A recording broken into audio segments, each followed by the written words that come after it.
With Arya. और इस second segment में बहुत ही मज़ा आ रहा है सेकंड सीज़न में, क्योंकि हमने एक अपना मेनू सेट कर रखा है, टाइम टेबल सेट कर रखा है। तो उसके हिसाब से आज एक स्टोरी का दिन है और मैं आपसे एक स्टोरी साझा कर रही हूँ। किसी ने मुझे भेजी है और बस भेजी है। अब मैं आपको ये नहीं बताऊंगी किसने भेजी है। आइए उसके लिखी हुई स्टोरी हू बहू जैसा उसने मुझे लिख के भेजा है, मैं आपसे साझा कर रही हूँ। कैसी है, कैसी दिखती है बेटू, क्या बताऊं कैसी है वो। बस यूं समझिए कि फैशन और दिखावे से भरी इस दुनिया में सरलता और सहजता की बयार है वो। बच्चों के साथ खूब मस्ती करती है और बड़ों के सामने समझदार है वो।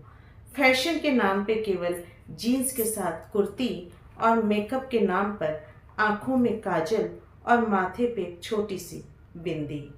वो सॉन्ग है ना, ना कजरे की धार ना मोतियों के हार, फिर भी कितनी सुंदर हो तुम, कितनी सुंदर हो, कुछ उसी तरह से।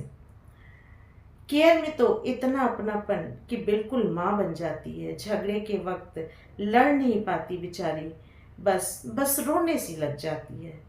और और और क्या बताऊं, सब कुछ शब्दों के दायरे में नहीं होता।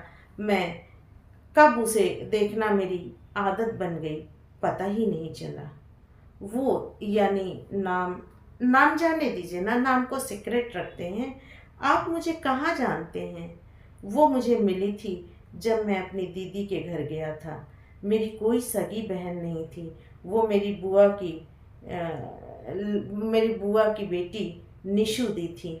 निशु दी की कोई भाई नहीं था, तो हम दोनों एक दूसरे को भाई बहन ही मानते थे। मेरे एग्ज़ाम हो चुके थे, दीदी ने बुलाया था। वो इलाहाबाद में रहती थी, जो अब प्रयागराज है। समझ रहे हैं ना। मैं 1 महीने के लिए गया था, वहीं मेरी इनसे मुलाकात हुई। शुरू शुरू में तो मुझे गुस्सा आता, क्योंकि सुबह सुबह आ जाती और दिन भर वहीं रहती। जो मैं 1 महीने की छुट्टियां मनाने गया था, तो इनके चक्कर में मुझे कुछ भी समझ नहीं आता। तो ये छोटी सी मेरी लव स्टोरी है। और मैं क्या बताऊं कि उसके बाद क्या हुआ। इसी तरह से 1 महीने गुजर गए। मेरे अंदर उनको लेके बहुत सारी भावनाएं थीं, और शायद निशु दी ने इसे समझ लिया था, और उन्होंने मुझे बिना बताए शायद उससे बात भी की होगी। पर उसने सीधे सीधे मना कर दिया कि मैं, भाभी, मैं किसी और से प्यार करती हूँ और मुझे पहले अपना कैरियर बनाना है। तो आई एम सॉरी, आप उनको मना कर दीजिएगा। और मुझे ये चीज़ पता भी नहीं थी कि वो मेरे लिए ऐसी फीलिंग रखते हैं। तो निशु दी ने मुझसे बड़े उदास स्वर में बोला और कहा, देख भाई, ऐसी ऐसी कंडीशन है, तो उसके चक्कर में तो तू अपनी ज़िंदगी तबाह मत कर। मैंने भी उस समय दीदी के सामने हंसते हुए कह दिया, कहाँ दीदी, तुम भी, लड़कों की ज़िंदगी में ऐसी लड़कियां तो आती रहती हैं और हम तो फ्लर्ट करते रहते हैं यार।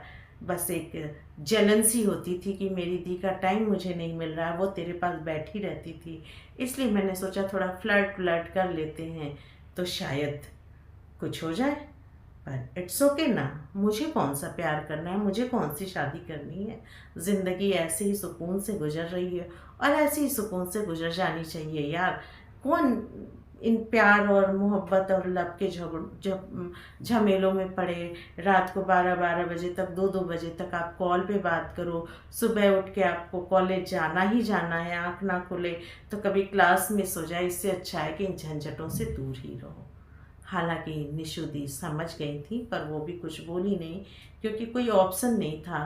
और इस तरह से मेरी ज़िंदगी की पहली मोहब्बत यूं ही खो गई। मुझे नहीं पता आज वो कहाँ है, लेकिन उसकी वो खूबसूरत मीठी सी यादें मुझे आज भी याद आती हैं। और मैं कभी कभी सोचता हूँ कि लोग अगर कहते हैं कि पहला प्यार कभी किसी को नसीब नहीं होता तो शायद गलत नहीं कहते। आपको कैसी लगी ये स्टोरी आप ज़रूर बताइएगा। तो take care yourself, always smile, take care, bye bye.